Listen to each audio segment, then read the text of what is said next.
কালো মেয়েদের নাকি সাজার অধিকার নেই, কারণ সাজলেও নাকি তাদের আরো বাজে লাগে। বউ, প্রেমিক, গার্লফ্রেন্ড সবকিছুতেই গায়ের রং সাদা হওয়া চাই, নইলে বন্ধু মহলে নাকি সম্মান থাকবে না। যারা এত বড় বড় মুখ করে বলো সবই আটা ময়দার কামাল, তাদেরকে কিছু প্রশ্ন করার ছিল। শেষ কবে রাস্তায় একটা কুচকুচে কালো মেয়ের হাত ধরে হেঁটেছো? কখনো কোনো কালো মেয়ের চোখে তাকিয়ে বলেছো, আমার চোখে তুমি সবচেয়ে সুন্দরী? কখনো একটা কালো মেয়ের জন্য কান্না করেছো? সেই কালো মেয়েটা অসুস্থ হলে কখনো সারা রাত জেগে অপেক্ষা করেছো?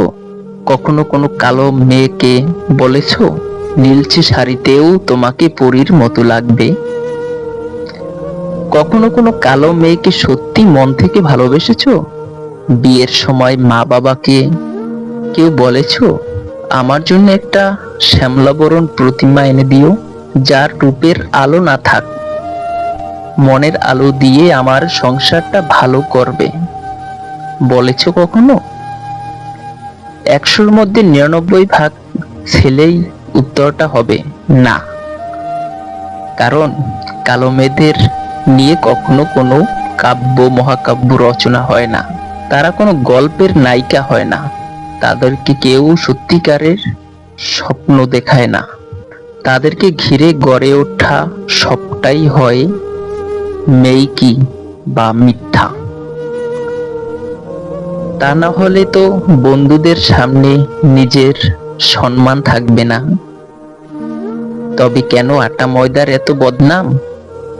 কেন তাহলে সাজতে হয় সেই কুৎসিত কাদাকার রমণীকে?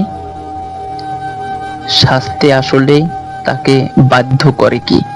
তাই কাউকে অপমান বা কষ্ট দেওয়ার আগে একটু ভেবে দেখো, কোনো না কোনো ভাবে তুমি নিজে দায়ী নও তো। আমি অসুন্দর, সে কি আমার দোষ? তাহলে তো নিজেকে আমি নিখুঁত ভাবে সৃষ্টি করতাম। অথচ এই বোকা মানুষগুলো বোঝে না, সৌন্দর্য সে তো মরীচিকা। একটা কালো মেয়ের নখের যোগ্যতাও নেই এমন হাজারো সুন্দরী আছে তোমাদের আশেপাশে।